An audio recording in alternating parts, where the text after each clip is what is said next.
Hello humanity, it's your boy, HB Tellum. Welcome to my channel, where I demystify the spiritual through storytelling. So let us start with a story.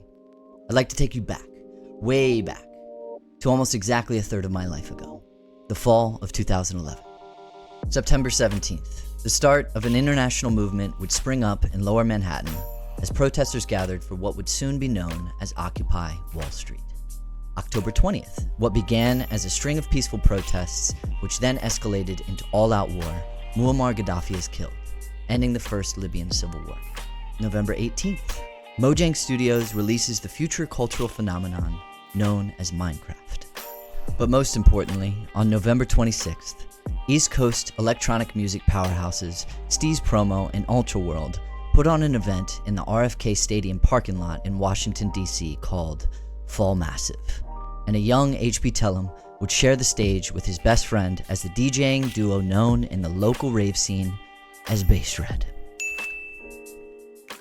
Now, I wouldn't dare to proclaim that in the span of these monumental events, that a couple kids in their early 20s performing at a rave in DC was even a drop in the bucket compared to the cultural significance of civil wars, the Occupy movement, or even Minecraft.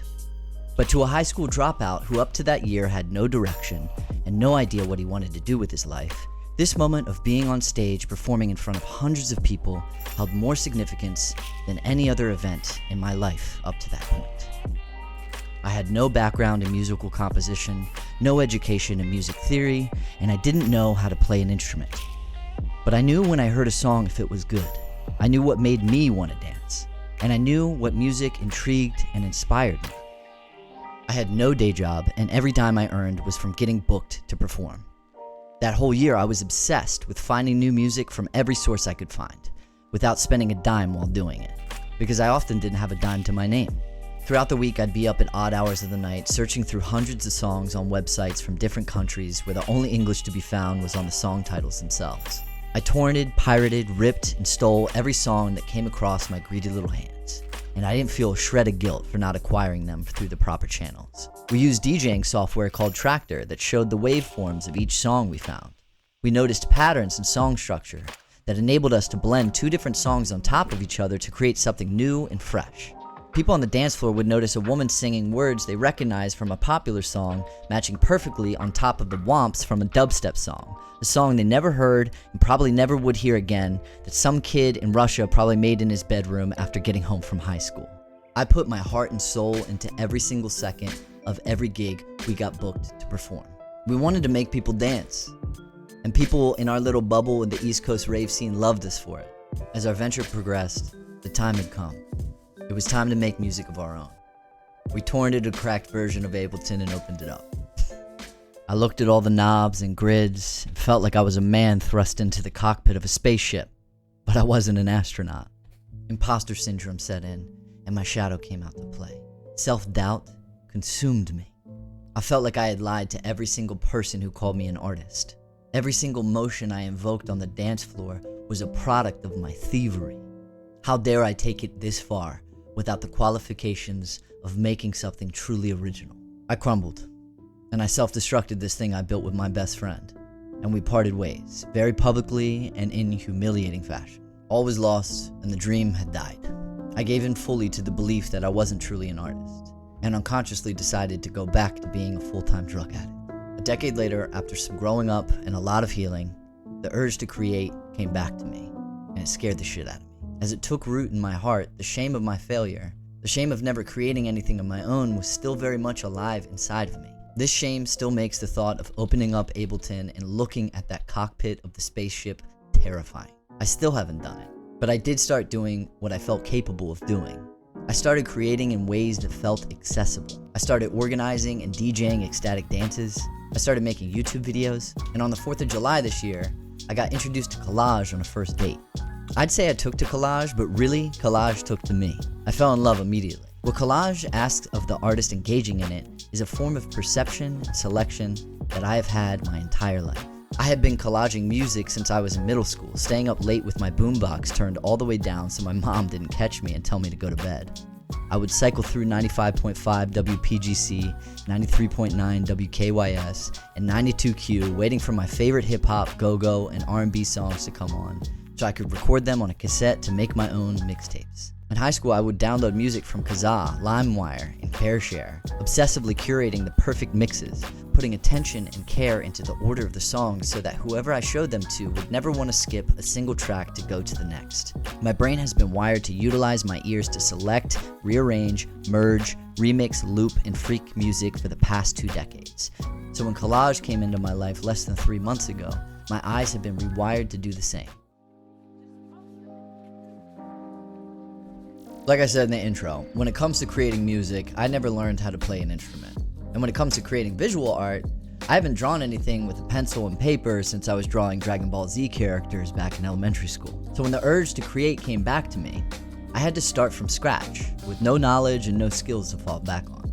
Earlier this year, I DJ'd an ecstatic dance where the opening track I used was an interlude from a liquid drum and bass album from Technomatic called Desire Paths. Ironically, my creativity on YouTube is limited because I risk a copyright restriction on this video by sharing it since I don't have permission. So, I'll just quote it. When you set off on a path as an artist, you have to do so with a big dose of faith. You just have to blindly believe it's going to take you somewhere, that place is going to be worth going, and you don't know that before you start, and you don't know how much mileage it brings. You don't know where you're going to be, otherwise it's not an adventure, and I could never set out to be here.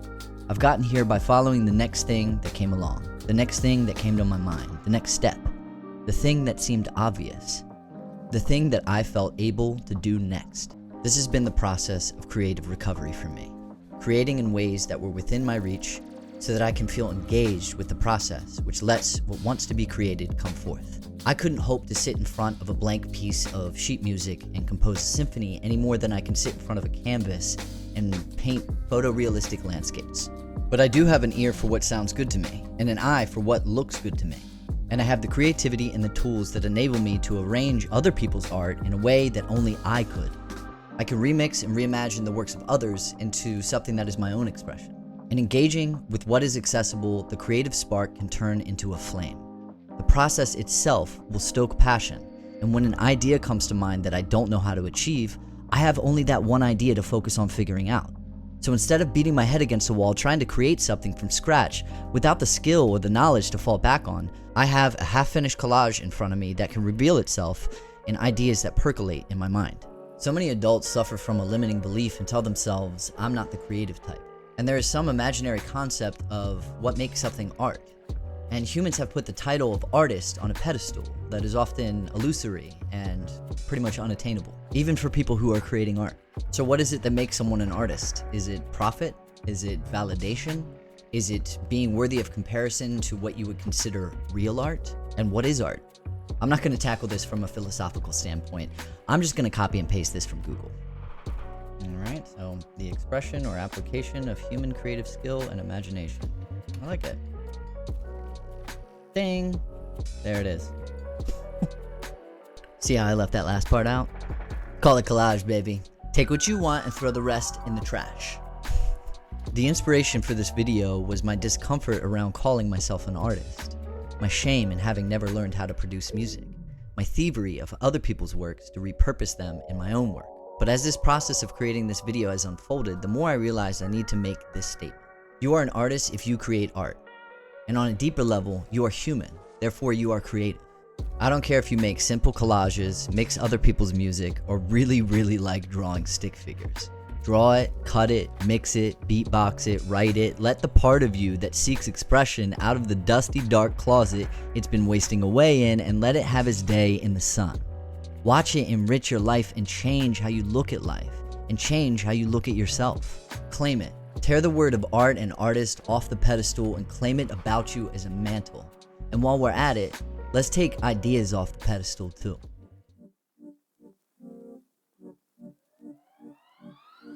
In preparation for this video, I watched a documentary called RIP, a Remix Manifesto, which made a compelling case against intellectual property and digital rights management, and made the case for unchaining the human mind and policy from these structures so that we can have creative freedom.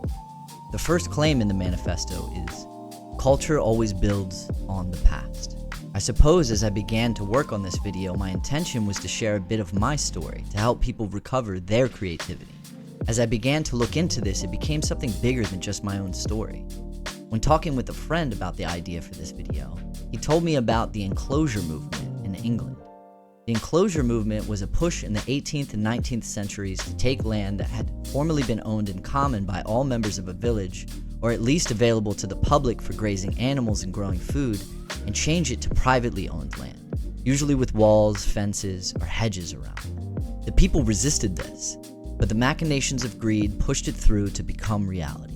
Once the land was enclosed, this greed moved on to enclose ideas and creativity, especially in the 20th and 21st century. This is colonization of the mind, and it impedes on human progress. In the year 2000, Metallica sued Napster, and Lars Ulrich showed his true colors as a pompous, out-of-touch turd of a human being that somehow felt justified and not embarrassed to give interviews like this. What is it about this? In essence, it's about control. It's really about controlling what you own. To own and control his own art. Yes, is controlling that. Time out for 1 second.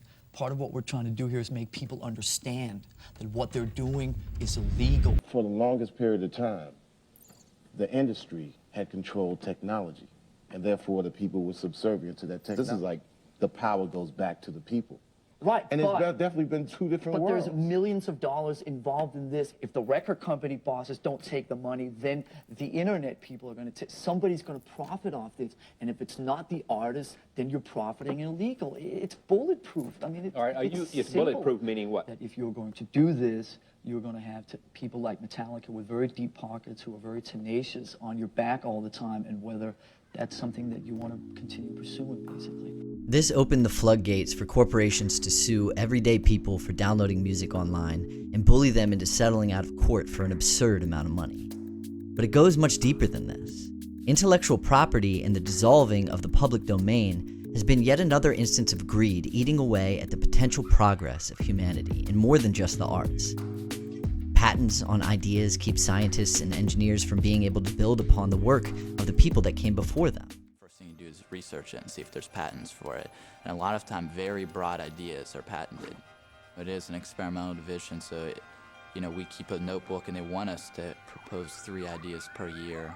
And I think if it were a bit more open to the point where the whole point of medicine and science, where let's just do the best we can, let's just build on all the ideas and see what we can make happen. I think the progress of medicine would move, incredibly fast. All the time, you come up with something and you do the research and it's been patented, and maybe your idea is slightly different, but they might hold a patent on a core, part of your idea. So, a lot of times it's just, that's out of the question. It holds back knowledge exchange. Very clearly, so many things just aren't developed because people are holding a patent onto it. The cure for cancer could be a step away, but, it's off limits. They might sit on that idea forever and do nothing with it. There are plenty of factors that have contributed to humanity internalizing self-limiting beliefs around creativity. But I'm willing to bet that the colonization of ideas and art is a bigger part of that than we realize. Lawyers and politicians have enclosed ideas and art in court, and citizens have enclosed ideas and art within themselves. Reevaluate what intellectual property and the thievery of such means to you on a personal level. Again, the intention in this video is to tear down the word art and artist off the pedestal so that you can engage with it exactly as you are. For me, this exploration has thrown the concept of any human owning any idea into the trash. At this point, I abhor ownership of ideas, period. And it's time for the Metaphysical Mumbo Jumbo Show with your host, HB Radical. Are ideas our own? Does a good idea happen in a vacuum? Does thought, consciousness, art, and innovation exist purely because of chemical reactions and structures in the human brain? No, of course not. Anybody who claims full credit for the ideas that they have is a delusional, self-important, egotistical, naive child. There, I said it. And I feel resolute in this. I said what I said. The ancient Greeks, or it might have been Romans, probably the Greeks, and then the Romans colonized it and took the idea from them. I don't know. The ancient concept of genius was an individual's connection to a power greater than themselves, seeking expression through them. So think of ideas as life forms that visit humans in an attempt to be made manifest in physical form. Have you ever had an idea you didn't follow through on just to see someone else do it shortly after?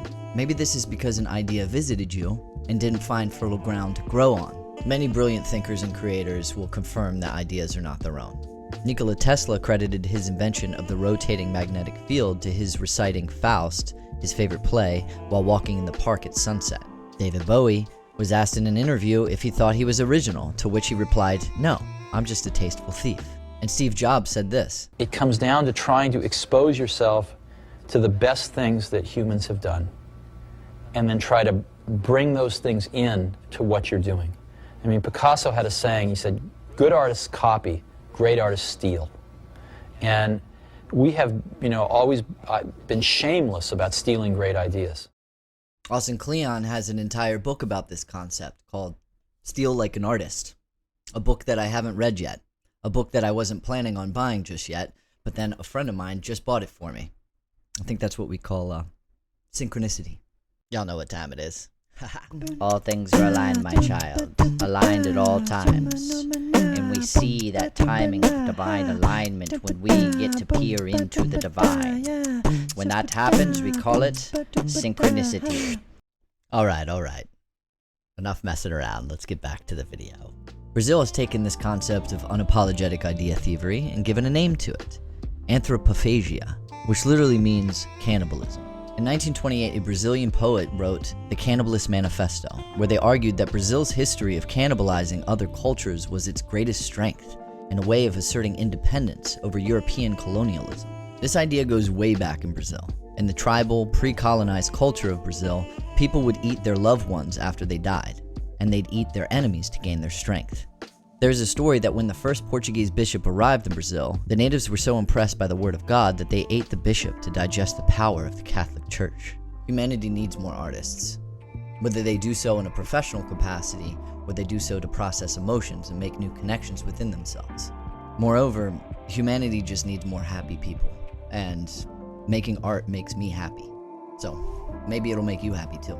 In a sense, your creativity is like your blood. Just as blood is a fact of your physical body and nothing you invented, creativity is a fact of your spiritual body and nothing you must invent. Julia Cameron. In the book, The Artist Way, Julia Cameron lays out a 12-week program to unlock your innate creativity. In the introductory chapter, she says, no matter what your age or your life path, whether making art is your career or your hobby or your dream, it is not too late or too egotistical or too selfish or too silly to work on your creativity. This call toward creativity isn't just as simple as making art for art's sake, although that is a sufficient motive in and of itself. Studies have shown that engaging in creative activities stimulates the brain, increasing neuroplasticity and boosting cognitive function. This can lead to improved memory, increased problem-solving skills, and greater creativity as a whole. Even if you just want to advance your career, an IBM survey found that creativity was rated as the #1 leadership quality, with over 60% of CEOs looking for this skill. I can go on and on, citing studies and quotes from different artists and innovators trying to make my point, but I believe I've made my point.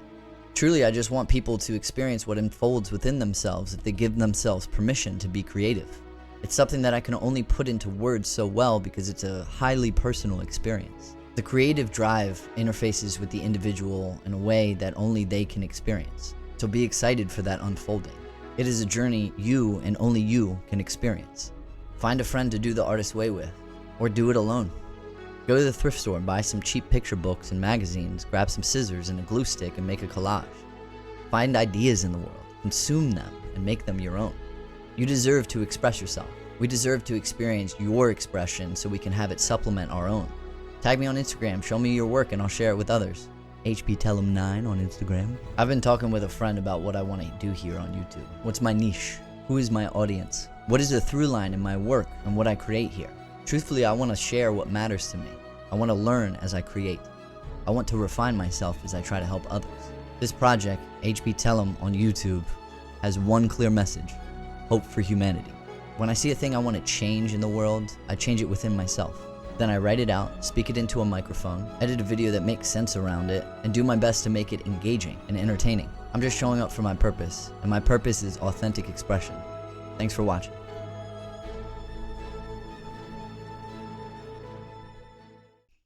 Like and subscribe, yo. Come on. Come on, help a brother out. Come on. Subscribe, man. Like, woman. I'm starving out here. Please. I'm dying. Hit it. Hit the button.